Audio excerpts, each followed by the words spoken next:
So today we'll be talking about Docker and Kubernetes. It's a developer's perspective. So there's always these kind of like buzzwords and stuff you hear about Docker. And so one of the things is you want to know, well, what is Docker? Well, Docker, and I have it on this other screen here, it's basically you can containerize your applications in a very simple way. That's basically just, so you might want to say, what is a container? And most of the time when you think of a container, you think of something like it contains your code or application. So it's in an isolated environment.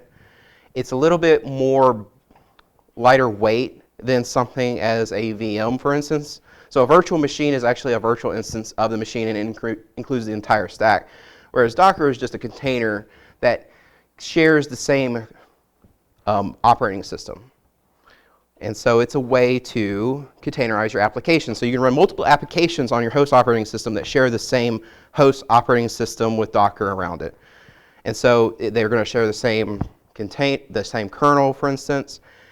It's also very lightweight since you're not having to spin up the entire operating system every single time and have all the overhead of the operating system. It does provide security, so it's better than just running a bunch of applications straight on the operating system without it being containerized. Also, it can help you with basically being repeatable about your environment for your development, production, and it even can facilitate, later in the talk, we'll talk about how you can spin up multiple containers easily and apply load balancing between those containers once you have it all set up and running. And hopefully, we'll get to that. So Docker containers can actually run on anything pretty much these days. They can run on Linux, Windows, data centers, the cloud. There's a lot of Docker services out there. On Linux in particular, you'll use, it shares the same Linux kernel, but you can use Docker in Hyper-V now. I haven't used it in there because I'm using Mac, for instance, and I'm mainly using the Linux kind of way of doing Docker. So I'm not going to go too deep into Docker for Windows. That may be another talk. This is just a brief overview of Docker and Kubernetes. So here's like a comparison graph they give us. You have your containerized applications. So containers are virtual machines together. Now, they say you can deploy them together, and there is a way in Docker to do that. There's even a way to do, once we get into the Kubernetes side of this talk, you can pick how you want Kubernetes to operate. You can use Docker and Kubernetes, but you can also use a various VM technology like VirtualBox or Hyper-V. So it's very, very flexible. And kind of understand what Kubernetes is, it's more like an orchestrator around Docker and various other ways of replicating your applications. And so, of course, a lot of people are behind it. There's so many big companies behind Docker. It's a very good standard. And so if you can get a Docker image going with your application, you're going to have a lot of support for that application deploying across multiple cloud partners. And so what is one reason why they actually, there's a quote I found on Twitter. Your code doesn't work. It works on my machine. Fine, we'll ship your machine. It's kind of like where Docker, I think, kind of started, is because you can create a reproducible environment that you can ship to production and have the same reproducible results. Because if everyone's running it in a Docker, you say, what about Vagrant? So Vagrant it can use VirtualBox and I think it can use Hyper-V, but Vagrant is more of a full stack VM. And so it's not as lightweight as a straight Docker would be. So it's a little bit different flavor of it, but we're going to be talking about, well, I guess, Kubernetes next.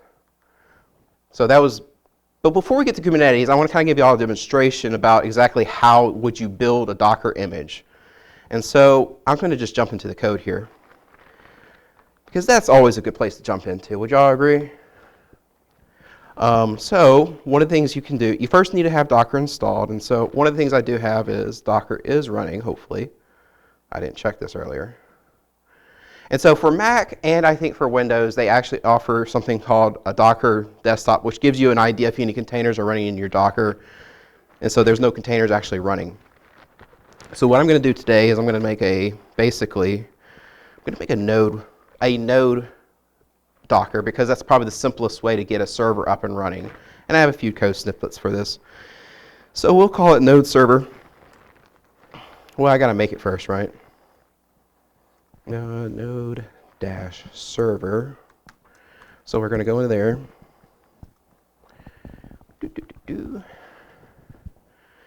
And so first thing I'm going to do is close all those welcome screens.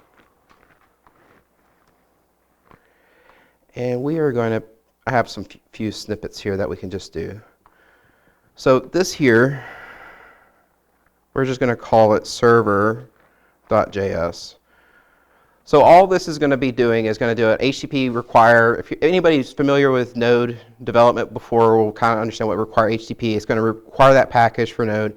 If it gets, request in, it's going to actually say hello world, and then we're going to create the server right here to handle the request, and then we're going to listen on port 8080. The important thing is that port, by the way, because when we make our Docker file to actually run this application, we need to know which port we're going to be forwarding to the outside world so that we know how do we actually access it, which comes into play whenever you're dealing with the Kubernetes side of this really, really a lot, actually, believe it or not. So I have that, and so if I wanted to just run this straight, right, all I have to do is do npm start. Well, that won't work. I have to do actually node server because I do not have a package.json file. So anyway, it should be running on localhost 8080. Hello world. So we have a very basic web page, essentially. It just says hello world. That's all it's doing right now. And so let's put that into a Docker image, a Docker container and image. And so all you have to do is we're going to make a Docker file. And I'm going to just paste this because this is a whole lot easier to paste. And so so you need a Docker file first.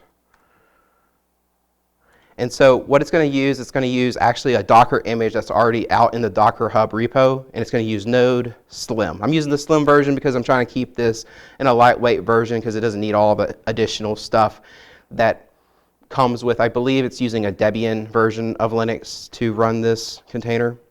But I'm going to expose port 8080, and then I'm going to copy over the server.json file into the container's root directory. And then the command to run the server is going to be node, and then the file I'm going to be running is server.js. So let's kill this, right? And then we're going to create one. We're going to do docker create. I'm going to copy some code here. Well, actually, before you can create a Docker container, you have to actually do a Docker build. So kind of explain what these flags are doing here. So the T is going to be the name of your container that you're going to be giving it, so for the image. So for this, I'm just going to call it node-server-hello because that's pretty much what it is. And then I'm going to use the Docker file that's included in there, and then it's going to be in this directory. It's going to require a password because I'm running it as root. And so what it will do is it will actually send it to the Docker domain, basically go through all the steps that is in that Docker file, and now that particular image is available for Docker to build containers from.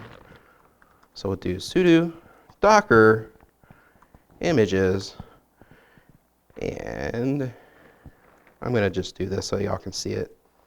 Can you also see that?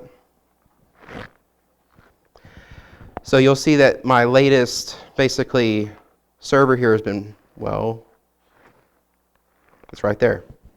So we actually created it. It was actually called something else. Why does it say 3 hours ago? I don't. Maybe it's something, maybe it's because I'm using the Node Slim and I already pulled it earlier, and that's probably what it is. It may be intelligent enough to know that I've already done this before and it's just doing a new thing. But let's actually tell Docker that we want Docker to build us an actual container for it. And so we're just going to take this to make sure I'm using the right one. So now Docker has created the container for us. So if I go back to Docker desktop, we actually see the node server-hello. And what Docker will do, it'll create a name, a random name, and right now it picked blissful. I'm not even attempt to pronounce exactly what name it gave the actual container, but we're going to run it, and so it's going to run there. One thing, you know what I forgot to explain? So the P here stands for publish, and so this is the outside port, but this is the inside port for that image. So I'm telling Docker that if internally it's going to be, for the server itself, it's going to be listening on port 8080, right? But external on my host machine, use port 5055. Hopefully nothing's on 5055, otherwise it's going to cause an issue.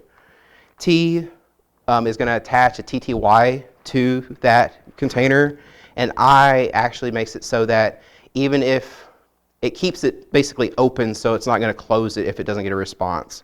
Because I think Docker by default doesn't do that. Because you can look at the logs, and you actually see the logs here for what is being responded from that particular node server that's running right now. So let's go hit it. So we're going to do 55. Hello. Wait, why did it do that? Is there something else on that port, I bet?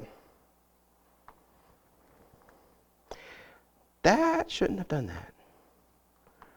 Why did it do that? Someone's going to have to tell me what I did wrong. That's probably why it shows it was created 3 hours ago. Yeah, I have been fighting with this thing for a while, to be perfectly honest. Maybe I just need to do node server. Let's just see if it's in there now. It's not letting me update it. Come on, Docker. This was working earlier. I apologize.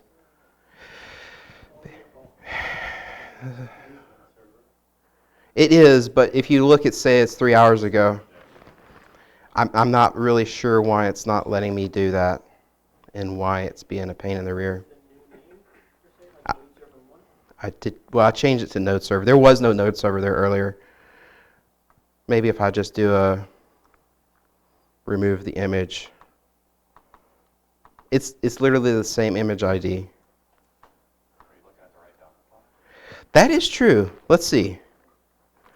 Let's see if we actually have the correct Docker file there. That's the Docker file. Why are you not wanting to work? You know what? Let's just do this because I know this will work. So Citrus Noodle is technically the same thing that I did earlier. And we're going to do a different port. Sometimes Docker has this weird thing with ports, to be perfectly honest. Because it doesn't want to let go of the ports. And I think I used incorrect port there. Let me try that. So what I'm going to do here, and I may need to reboot the machine, I'm just going to delete this one. And that may be what I'm doing wrong, is I shouldn't be deleting it. But let's do a different port. We're going to do 3. Start it up.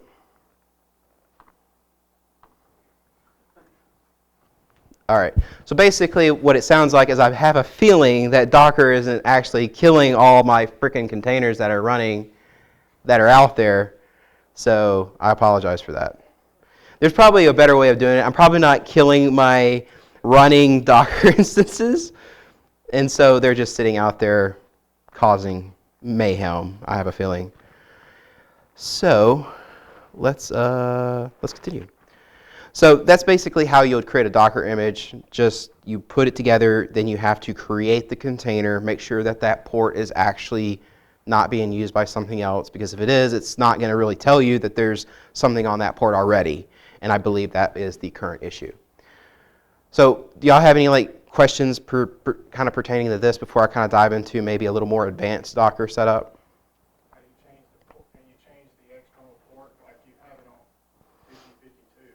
What happens if you've done all that and you want to change the port on it? So you're going to have to, there's really not an easy way to do that in Docker from what I was reading. You have to bring it down and basically recreate that container. is probably the easiest way to do it. Which that's kind of the idea behind Kubernetes and Docker is that you build these very small applications that you can spin up, spin down, spin up, spin down, and deploy a vast quantity of them. It lends the workflow of having a lot of microservices. That's the architecture that you kind of think of. These very small slices of an application that you can scale up. You can scale big applications in there, right? But because of the way the time required, like you saw kind of like, it took a little bit of time to build that Docker file. I'm going to show you an example where it's going to take a whole lot more time now to build a Docker file. So we're going to do, where is it? I'm going to restart this real quick. So I'm going to jump into .NET right now. So I don't know if any of y'all have ever done .NET .NET development before. Anybody? I know Levi has. He's done VB6. He could talk to you all day long about that. I'm being a little mean to Levi. He ran and got pizza in the rain for me. So .NET, and so I'm going to do new. And one thing in here that I saw, if I can, I'm going to have to zoom out because they keep adding this stuff to here. But there was something in here that really sparked my interest, and that was this line here. So they actually have ASP.NET Core with React.js and Redux. And so basically it's going to create, it's their little template project out there that'll create a web MVC SPA page. And so that's what I'm going to do. We're going to build one of these. And once I've built it into a Docker file, we're going to take that Docker file and throw it into a Kubernetes local instance and scale up, I don't know, how many times it takes till my machine implodes. That's what we'll do. So what I'm going to do here is let's make one. So we're going to do .NET, hopefully. So this is the command I want to run. So this is going to create a new React Redux, and it's going to put it into, it's going to make a new project and put it into that folder with the actual namespace of app, which is kind of important. And I'll get to why namespaces matter when it comes to making the Docker file down the road. And so we're going to just make that. It shouldn't take too long. These templates, I mean, they pull it down from there, basically their GitHub repositories and stuff, so it's not terribly slow. Well, I got to type the right thing. You can clearly tell I don't use this keyboard every day. I use a mechanical keyboard, so it's kind of like switching to chiclet keyboards is kind of hard. And so one of the things that I'll kind of show off in here, well, before I do that, so I actually have right here like a Docker file for us to use. So we're just going to make a new file, and it's going to be inside the root directory, and it's going to be Docker file, of course. We're going to take this bad boy, and so this is, if you kind of look up, you can find this on like Microsoft's website of how to containerize .NET applications, and in particular, when it comes to their ASP.NET stuff, you kind of have to do a build inside that image in order for it to be properly imaged. You can't just like build it outside of it and then package what was built because dependencies and stuff. And there's also one thing about this that you kind of have to do it inside the Docker file that I'll show you. But okay, so this is pretty much what I got. And I was like, okay, well, this is going to work. Let's go build this thing, right? So we're going to do sudo docker. We'll do build. And so hopefully, all right, there we go. We're going to call it something different, though. We're going to call it g dash. This is going to get really long, the file name, but that's fine. All right, we need a password. Oops. All right, so we type in the password, and it's going to go, so every line in there where there's actually a bit of code in the Docker file is considered a step in Docker. And so now you kind of see it actually like how long a real project is going to take. And so we got an error.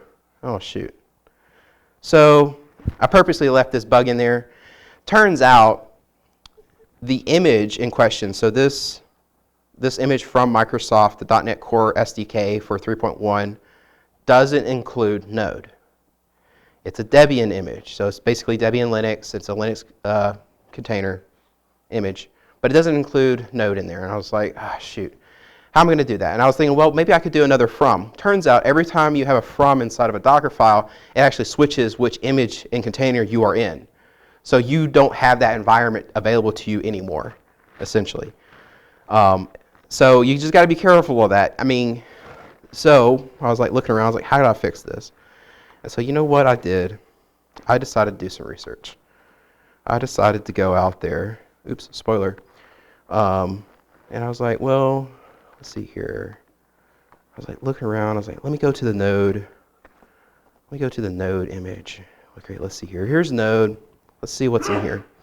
And one thing about this is, so this is the Docker hub where Docker itself, whenever you specify like Docker get pull node or Docker create node without your local, it's going to pull that down. And so I was like, well, let me go look at what their Docker file is. And I was like looking at this, like, oh, okay, it's just a standard Docker file. And so what I pretty much did to solve this issue is, I have a snippet already of it, is just add in the code that builds node for the node Docker file. So now basically what we'll be doing is we're first going to be opening up the image for the .NET Core SDK. We're going to do some runs here to add some groups. We pick the node version that we want. And this is basically, I just copy pasted it from the way they're setting it up. You probably don't even have to do half the stuff they do in here, but it adds keys in here to pull the version of node that they're using. And so there's just a bunch of code in here to actually add in node and yarn. I'm not quite sure if I need yarn, but you know what, let's throw yarn in there anyway, just because node does kind of need that every now and then. And so now hopefully we will get a proper build. And so, actually, did it build that quickly? Oh, yeah, it's cached. It's technically doing a build. It's going to take time to run npm install, though, because it just takes a little bit of time. Because that part is, and to kind of understand like what's going on there is, if you look inside of, this is a CS project file for .NET, C#.NET Core, or ASP.NET actually in this case. You'll notice that they have a few bits here of telling it like what it does after it builds the C# DLL binaries to run the web server. It actually will run in the SPA root, single page application, npm install, npo run build. So if you wanted to like change that up and like include different kind of npm packages on top of a SPA application for ASP.NET, it does support that. So you can do like pretty much anything you wanted to if you wire it up correctly. It's still installing everything. It's creating an optimized production build. That takes forever. But I don't know if you can hear all the fans spinning. I probably need to just kill all those other containers I bet are still out there.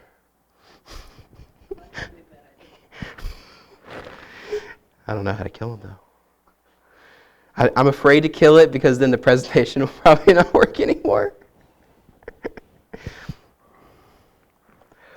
So it actually is building like a production version of the React.js pages that are inside this project.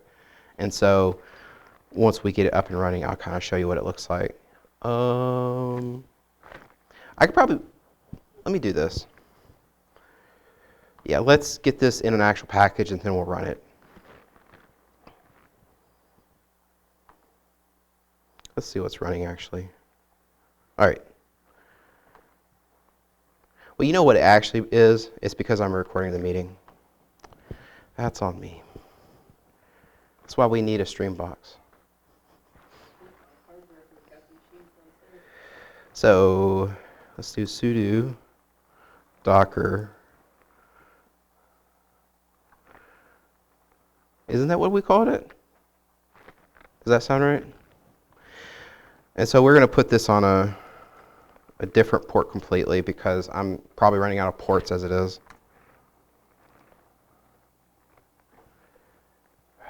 Why did it not like that? Did I do something wrong, y'all? Someone debug it. I think ports go that high. Oh. Hey, that might be actually the thing. What did I even? Yeah, I think I went too high, guys. All right. Let's see that one. That may even be used. Who knows? I'm getting tired of all this stuff. Because I've noticed something, like, I can't stop these, and it's probably my ineptitude of knowing Docker more of how do you stop these once you get them going. So let's start this one. And so in the logs here, this is what happens when you run it. It even tells you which port it's going to be listening on. So this particular application listens on port 80. That's why I picked port 80. Kind of did a little behind-the-scenes research there to know what it's listening on. But you could configure it to listen on a different port. But port 80 does make sense there. So let's go over there. All right, we got it running. Let's change it, though, because, I don't quite trust myself. So let's go into the pages. Actually, I believe that's probably in the client app. Index. Is it in the app? It even has tests in here. Well, let's do this. Hello world. Oof. I need to get a format in this thing because it's using TSX files, and I probably don't have something for that installed. So we're going to change this. We're going to call it Red River User Group. We're going to save it. And let's do another build, because we're going to have to build it again to actually go and deploy this out there. Hopefully it won't take. It's going to take forever, though. But while it's doing that, let's go into another program for Kubernetes that kind of help you run Kubernetes and kind of visualize it. And the one I picked was Minikube, which is a program that allows you to run Kubernetes in a local environment versus like doing a massive scaling. So I'm going to just start that to make sure Kubernetes is running. And so with Minikube, you can actually pick which kind of VM you want to use. It's using HyperKit, which is actually Docker for Mac. But you could pick VirtualBox if you wanted to, and it would put all your containers in a VirtualBox instances. I need a faster computer, guys. I'm sorry. I mean, it's a really old computer, and I probably am doing too much with it. It's just pegged out right now. It has the SD card on it, so it's that old. Yeah.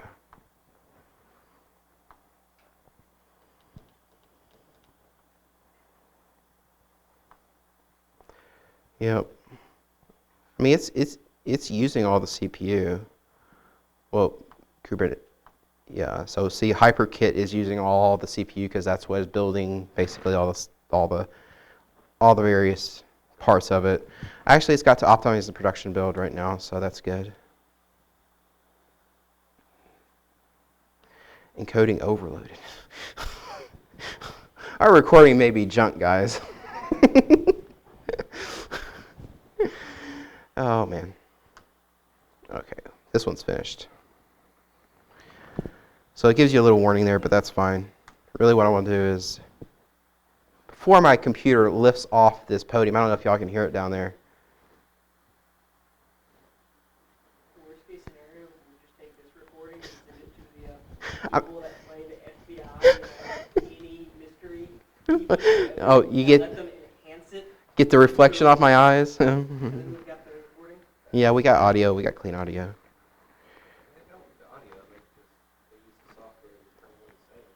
Oh yeah, have you guys seen those videos? Oh shoot.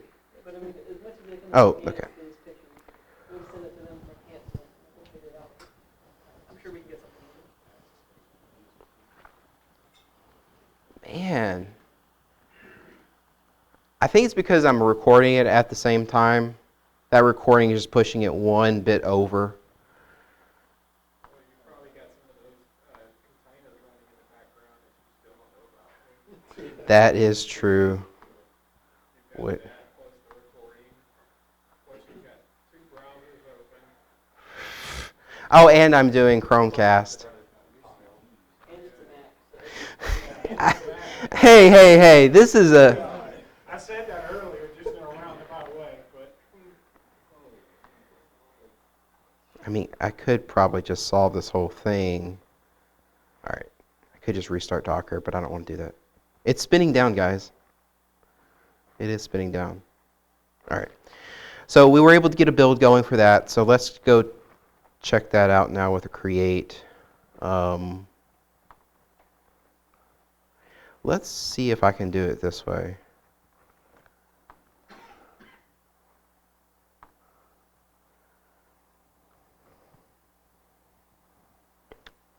Doesn't let me do that. Oh, it's not even on that. Okay. I was hoping I could go into it and kill that, but I feel like I probably messed it up already.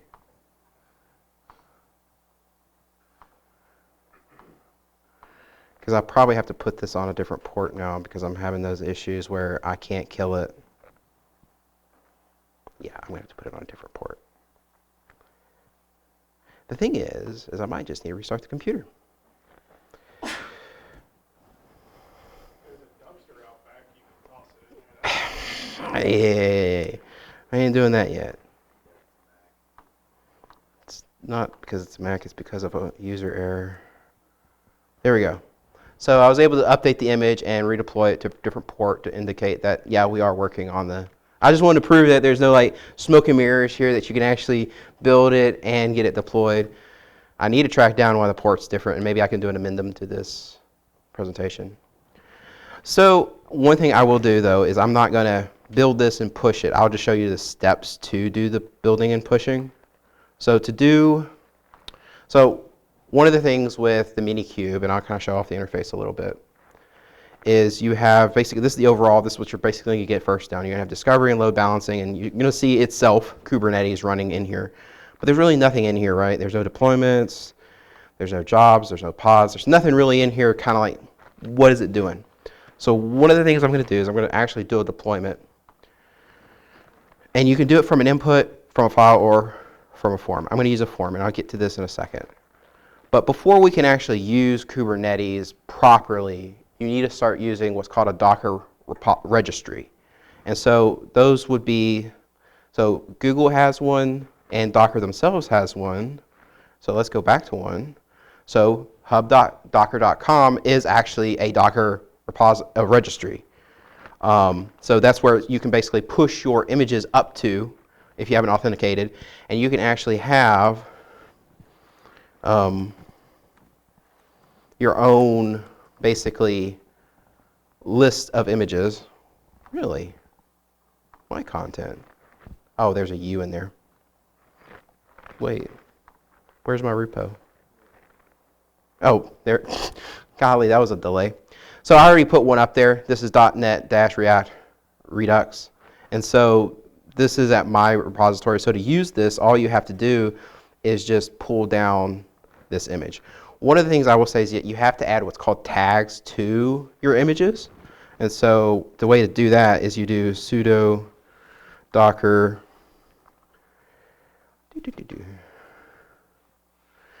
you basically will put in the hash of the image, and then you put the tag in there, and you put your username here first. This is for using Docker Hub, that is. This is not for using another system, of course, because if you use a different system, you're going to have to use their process for uploading the images. But you put in your username and then the name of the image that you're wanting to give it, and then you tag it either latest, first, a version number, whatever you want. The one thing you will have to have, though, in there is you will have to have one latest, because unless you specify that in your Kubernetes installation of which one to pull, it's always going to default to the latest tag. So to kind of iterate, so if I wanted to find out what those hashes are, I just have to do images, right? And so I can actually find the tag. And so whenever you do that tag, it's going to create another image here with the repository name, and then the tag, and then the hash, because you'll see here that all of these three here are identical when it comes to the image ID. So, and you can see that we're actually doing stuff up there too. You'll notice that we had a few builds in here that are rather large. Those are from when I was trying to build it without the, what's the word? There's a word I was trying to search for. When I forgot to include the npm install, because it was literally failing and it wasn't doing the optimization of the builds, and it's just a big old files out there. And it'll try to make it, but it doesn't actually work. So it will make images. I have a ton of stuff on here. I'm going to have to clean this install up. Probably just need to wipe everything and put Linux on this machine. The hardware is fine. Linux Mint, maybe. Maybe Linux Mint. Anyone else want to throw out a random Linux from scratch. Golly. Okay. So once you have it tagged, then all you do is you do push. And when you're using Docker, it'll ask you to log in if you're not logged in to your Docker and your Docker account. And once you've logged in, you can just do the push, and it's just going to push that image up to the Docker hub. So once you have that, right? So let's take this, and we are going to do some fun stuff with it. We're going to just paste that in there. We're going to call it the same thing because we're boring. So we're going to give it another random port. I don't think that's the port being used. The target port is that's not a valid port. No, it's only 5. Is that a valid port? You know what? I'm not going to do it that way because I'm actually wanting to do a load balancer on this, and I'll explain down the road what that does. So we're not even going to include a service. So we're just going to deploy it. And if the internet talks, it should actually just deploy this for us. Okay, so it's deployed, but we can't access it because we didn't include a service. So the service, there's multiple services out there that you can have actually.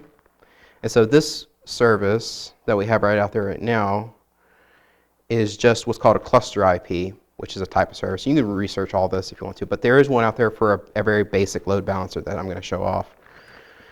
But it's not using Docker anymore. We're switching over to Kubernetes. What is it?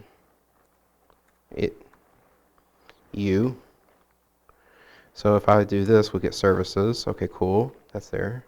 And then we're going to do cube. I'm going to do that. So I'm trying to remember the command. Okay, there we go. So this is like the command to create a load balancer style service. So we're going to tell Kubernetes, which kubectl is the Kubernetes command line interface. So expose deployment, the name of the deployment in question. We're going to tell it load balancer, and we're going to tell it what port, right? Right? It's been exposed. Was there another thing I needed to do? I should have remembered this. I needed notes, y'all. So we're going to do services. It says it's pending right now. So let's do... So it's basically using an internal IP for itself to kind of track Running on your machine. on my machine, yeah. So it's not actually giving it like an IP, for instance. It's shoot, what was? Yes, it is all running locally.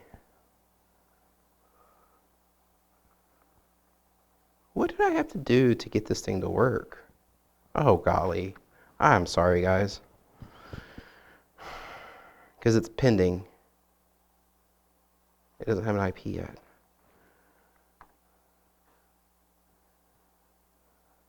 Maybe. Wait.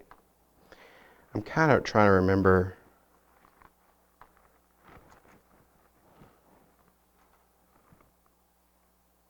No, I don't think that's it. Oh, golly.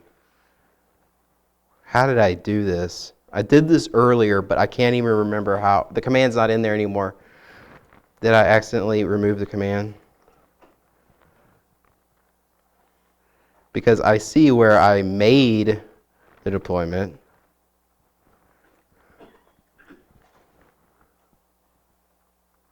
Oh, there we go. Duh. Okay, now I remember. I apologize for it. Basically, I'm telling Minikube to apply that pending service into the wild. And what it will do is it's going, because it's Minikube, right? It's a local installation of Kubernetes. It's going to give itself an IP address, and it's going to give itself a port that is available. Okay. And so it immediately takes me to my installation. And so now I actually have it running properly with a service on a load balancer. And so as I go in here, and I'm like, well, you know what? Maybe a deployment is not enough. I can do a little scale simulation, right? Maybe not that many. Let's just do 10. So it'll even tell you what's the equivalent to doing that right here. So if I wanted to run it in the CLI, I can quite easily. So I hit scale, and what it will do is there's like a little delay, right, where it's only going to have one running. So only one actually is running now, but over time it's going to keep deploying more and more pods as we go on, and those are multiple containers, and it has a load balancer service right now, so that depending on which one hits, it's probably not the best load balancer, to be honest. I don't know if it's round robin or just randomly picking one, but it's going to hit one of those pods. And so if I refresh it, there's no telling which one I'm actually hitting. And I didn't have enough time to actually code it in a way to tell my application like which pod it's on. I believe there's a way you can do that, right? You can, inside of the way it's being hit, internally in Kubernetes, your application will know which pod it's on. So if you look at the pods, you'll see that they all have like their own little name on there, and it'll tell you, if they're running or restarting or however they're running. And if we wanted to go in here and we wanted to go look at the logs, and we can see actually that one's not being hit. So you can actually look at all the. It's weird that this doesn't actually let you switch between them. Come on, go back there. But you can actually, okay, so QoS class best effort. Have you ever heard of that, Jory? I'm not sure what that means. Yeah, I'd have to look.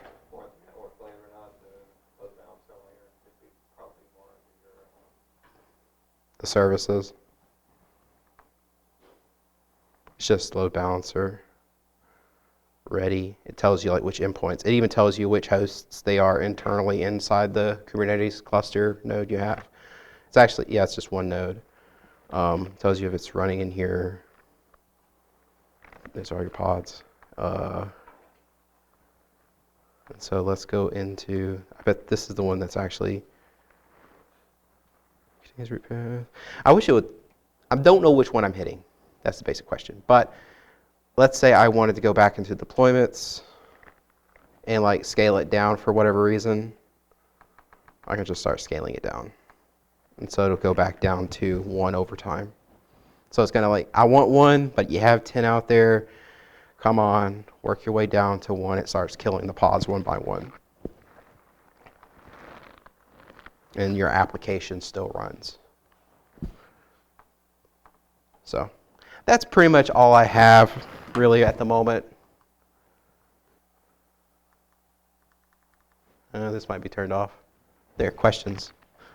That's literally all I was in. Any questions about Kubernetes, Docker?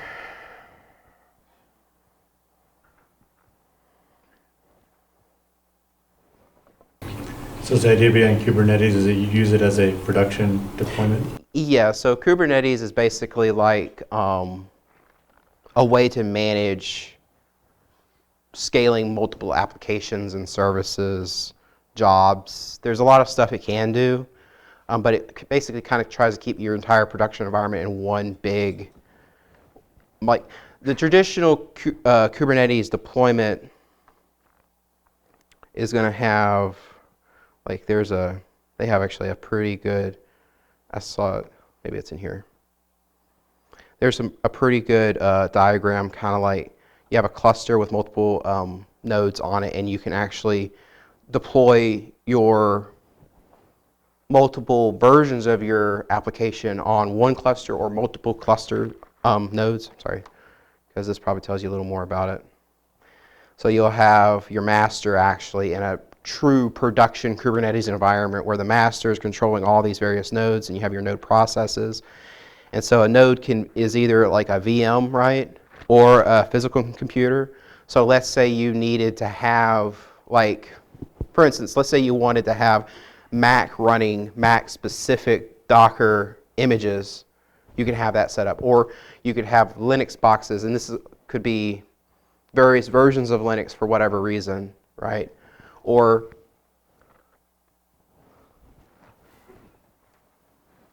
is that somebody? You could check that.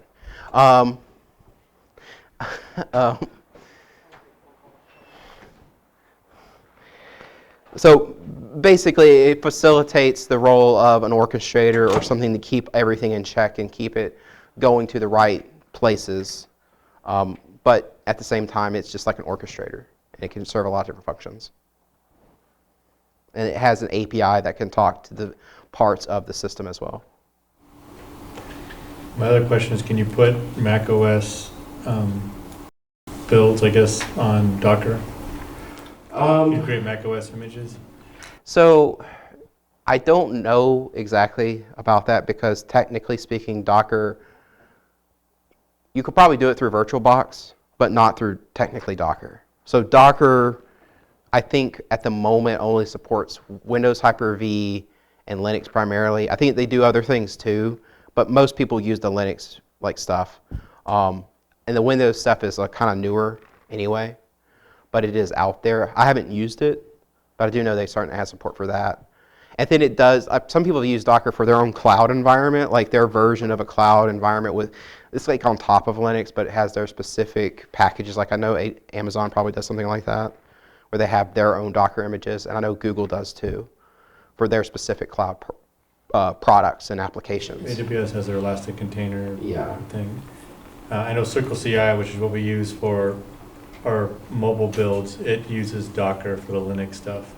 You know, when you define the machine in your configuration file, it's a Docker image. Yeah. But for Mac OS, I don't think it is a Docker image. I think it's Yeah. running a VM on hardware. It's different. Which you can. So one of the things with, and I'll kind of show it. I hadn't tried it, to be honest, but inside of Minikube, which is the wrapper for Kubernetes for local stuff, I'm stopping it. It's going to take a while, but you could do a VM driver, and so if you wanted, I haven't tried this, but we can try it real quick. You can try. In other words, you're using Kubernetes to run a VirtualBox VM as opposed to Docker. That kind of stuff. So I'm not sure if you would have to put that, like I know VirtualBox can use Mac OS images, right? But it has to be on a Mac server. So you could use, hopefully with the new Mac Pro, right? If you get the Mac Pro with the rack mount and everything with a lot of CPUs, you could put VirtualBox on that machine, put Kubernetes on there, the Kubernetes like services, so then it can actually spin up virtual boxes for your deployments.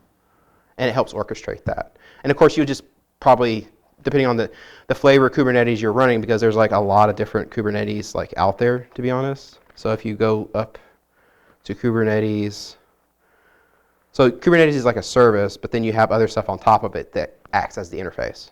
And that's what Minikube allows you to do, because it spins up a node for you in addition to a master and that dashboard as well. Any other questions? I'm sorry. I'm talking too much. I'm going to start calling out names. I know there's other ways you can use Kubernetes, and I probably didn't give you the best demonstration of it, but there's a way you can do like failover. Basically, if one server's not, that's kind of like what that load balancer is. So if one of those particular deployments failed, right, it's not going to go to there. It's going to route that to one that is running, right? So if I could figure out, I should have just programmed my my ASP.NET application to crash periodically, and then it would just fail over to the others. But Yeah, one thing we can do, at least on the Linux side, so building to Android, doing our JavaScript tests. It won't work with any of the iOS stuff, unfortunately, but we can create a custom Docker container to put on Circle CI. It'll do all the builds in the cloud, but then we can also run that container locally. yeah. So we have, we're using the same environment, right? And it gives you that benefit of being a little bit lighter weight than using like a Vagrant VirtualBox image, just because you're not having to install Linux. Keeps the file size smaller, that kind of stuff if you're already running that. Anybody over there have any questions? Point to the camera. How would you securely roll out a Docker container without So- uploading it to? So like you're kind of like, so how would you upload something that you want public, right? That you don't want public. Yeah, you don't want it public. Well, there is a way to do that actually. You have to pay for it, but my content, there is a way that you can go into settings here, and I can hit this button. I got to type in the name of it. Pros. So now it's a private. And so once I've done that, the way I will, I'd have to look into here because I haven't done it yet, but there is probably something like an access token, right? So I can do, I haven't done this, so don't follow along.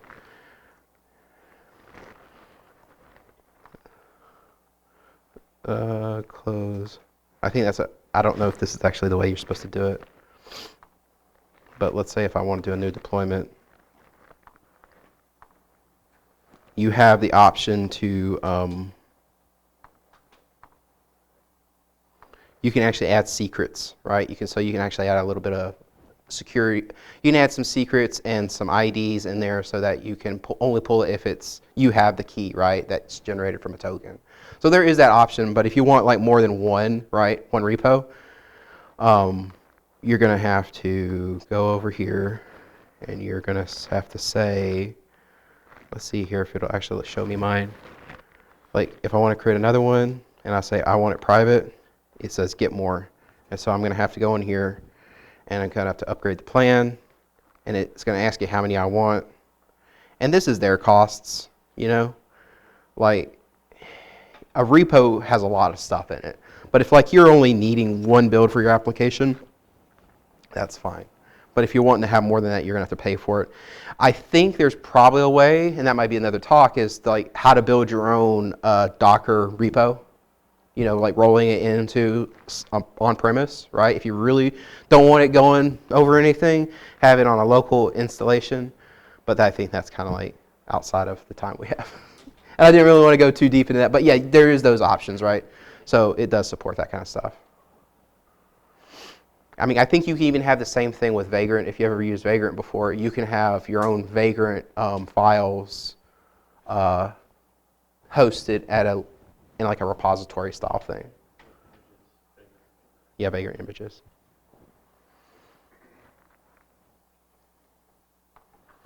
Any other questions?